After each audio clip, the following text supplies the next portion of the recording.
چوہے صاحب، آپ کی جب آپ حکومت میں تھے، ممکن ہے کہ آپ کے جنرل عاصم منیر کے ساتھ کوئی ملاقات اس زمانے میں، جب یہ یعنی ابھی چیف نہیں تھے، تو آپ کی ممکن جی ہے کوئی ملاقات ہوئی ہو، آپ کو کام کرنے کا اتفاق ہوا. جنرل صاحب کے بارے میں یہ بھی کہا جاتا ہے چونکہ وہ حافظ قرآن ہے، لہٰذا ان کو مذہب کا نام لے کر کوئی آدمی غلط راستے پر نہیں ڈال سکتا. وہ خود بھی خوارج کے خلاف ہے، دہشت گردی کے خلاف ہیں.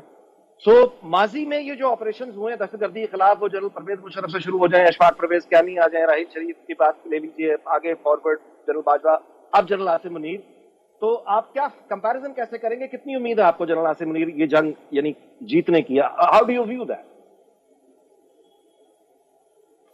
دیکھیں جی، اوبیسلی آئی ووڈ لائک کہ یہ جنگ جو ہے وہ پاکستان کی جو افواج ہیں وہ جیتیں، اور انشاءاللہ جیتیں گی.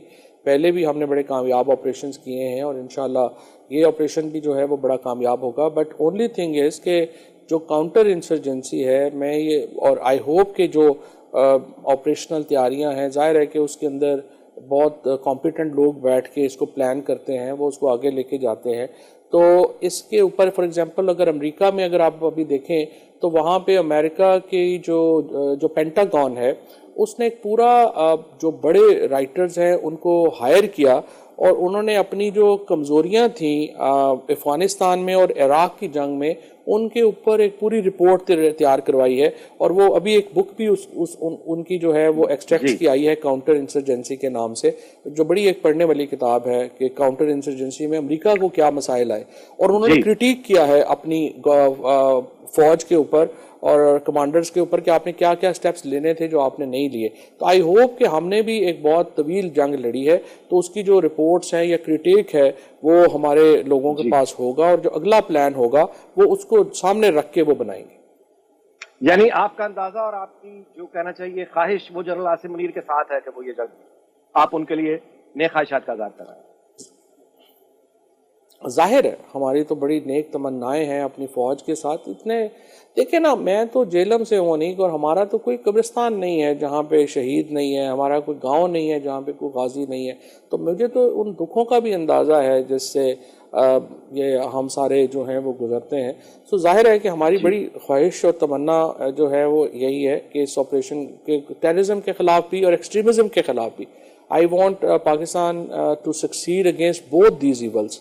اور اس کے لیے جو اقدامات کرنے ہیں، جو پلان کرنا ہے، جو بلو پرنٹ بنانا ہے، وہ تگڑا ہونا چاہیے. بس لاسٹ کوشچن، مختصر کامنٹ دیجیے گا مریم نواز کی حکومت اور کارکردگی. مریم نواز اپنی بڑی سٹوری کھو چکی ہیں، تو چھوٹی سٹوریز کیونکہ نہیں چلتی نا. وہ تو ٹھیک ہے، انہوں نے کسی دن جو ہے، میں نے تو بلکہ ٹویٹ بھی کیا تھا جب انہوں نے سینیٹری ورکرز کو بلایا تھا کہ بڑا اچھا آپ نے یہ کیا ہے، اور بھی جگہوں کے اوپر. بٹ دیکھیں، جب تک ایک بڑی سٹوری نہ ہو، بڑی پالیٹکس ہی آپ کی نہیں ہو، تو آپ جو مرضی ایفرٹ کر لیں، آپ کیسے کامیاب ہوں گی؟ مریم نواز کی وہ جو بڑی سٹوری تھی، ووٹ کو عزت دو، وہ ان کے چچا نے ان سے جو ہے وہ چھین لی ہے یا چھنوا دی ہے. تو اب ان کے پاس کوئی بڑی سٹوری نہیں رہے گی، جس کی وجہ سے ان کی پالیٹکس ختم ہوگی. اور یہ جو آج پارٹی بنی ہے شاہد خاقان عباسی صاحب والی، آپ دیکھیں گے کہ یہ بڑا چیلنج دے گی ابھی شریف فیملی کو، پی ایم ایل این کو نہیں، شریف فیملی کو. بہت لوگ کہہ رہے ہیں کہ ان کی کامیابی کا بڑا کم چانس ہے اور یہ وہ، بٹ آئی تھنک ادروائز، کیونکہ مجھے یہ لگتا ہے کہ یہ جو پارٹی ہے، جو ہی اسٹیبلشمنٹ سے یہ شریف کا فیملی کا یا نون لیگ والوں کا رشتہ تھوڑا کمزور ہوتا ہے، یا ویسے حالات کے تحت کمزور ہوتے ہیں، تو دا فرسٹ پارٹی جس کے اندر لیڈرشپ چینج آنی ہے وہ پی ایم ایل این ہے. کیونکہ پی ٹی آئی میں ابھی کوئی چینج نہیں آنی ہے، پیپلز پارٹی میں بھی شاید ابھی کچھ عرصہ لگے گا، بیکاز سندھ کی جو سیاست ہے وہ ابھی تک بڑی لنگوسٹک بنیادوں کے اوپر پھنسی ہوئی ہے، وہ آگے نہیں آ رہی.